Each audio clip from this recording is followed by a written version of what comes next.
Do you think that men can get pregnant? I hesitated there because I wasn't sure where the conversation was going or what the goal was. I mean, I do take care of patients with different identities. I take care of many women. I take care of people with different identities. And so that's where I paused. I think, yeah, I wasn't sure where you were going with that. Well, the goal is just the truth. So can men get pregnant? Again, the reason I paused there is I'm not really sure what the goal of the question is. The goal is just to establish a biological reality. You just said a moment ago that science and evidence should control, not politics. Absolutely. So let's just test that proposition. Can men get pregnant?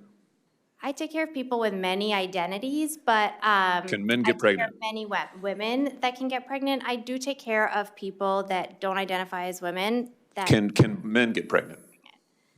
Again, as I'm saying, Let me just remind you what you testified to a moment ago. Science and evidence should control, not politics. So can men get pregnant? You're a doctor, I think. Science and evidence should guide medicine. Do science and evidence tell us that men can get pregnant, biological men? Can they get pregnant? I also think yes/no questions like this are a political tool. And no, yes/no questions are about the truth, doctor. Let's not make a mockery of this proceeding. This is about science and evidence, and I'm asking you. You know, the United States Supreme Court just heard arguments yesterday at great length on this question. This is not a hypothetical question. This is not theoretical. It affects real people in their real lives. And you're here as an expert, called by the other side as an expert. And you've been telling us that you follow, right, you're a doctor, and you follow the science and the evidence. So I just want to know, based on the science, can men get pregnant? That's a yes or no question. It really is, I think. I think you're trying to reduce the complexity of a lot. I'm not. I'm trying to get, it's not complex. I'm trying to get to an answer, and I'm trying to test, frankly, your veracity as a medical professional and as a scientist. Can men get pregnant? I think you're also conflating male with No, I'm not conflating male and female. They're two different things. There's biological men and there's biological women. And I want to know, can men get pregnant? What you were talking about is biological. You're not going to answer my question. Biological males. This isn't hard, doctor. Can men get pregnant? Yes or no?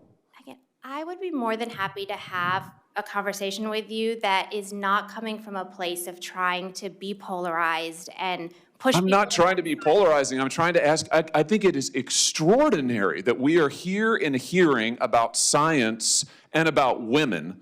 And for the record, it's women who get pregnant, not men.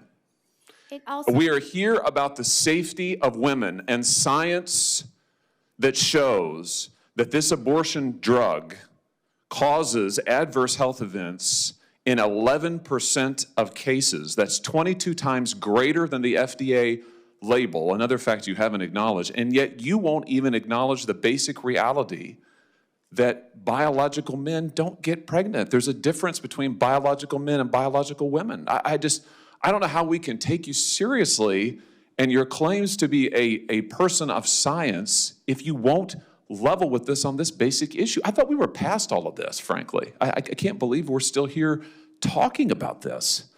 I am a person of science, and I'm also someone here who's here to represent the complex experiences of my patients, and I don't think polarized language or questions serve that goal. I don't think they serve the American people. It is not polarizing to say that there is a scientific difference between men and women, and I want this to be clear and for the record. It is not polarizing to say that women are a biological reality and should be treated and protected as such. That is not polarizing, that is truth. It is also, by the way, the United States Constitution, which offers unique protections to women in a variety of circumstances as women. And your refusal to recognize women as women and men as men is deeply corrosive to science, to public trust, and yes, to constitutional protections for women as women. And I think it's extraordinary that you would sit here and advance a political agenda that has been thoroughly discredited and rejected by the American people in this forum. And I'm glad we had this exchange because it is exceptionally clarifying. It is also in many ways quite depressing.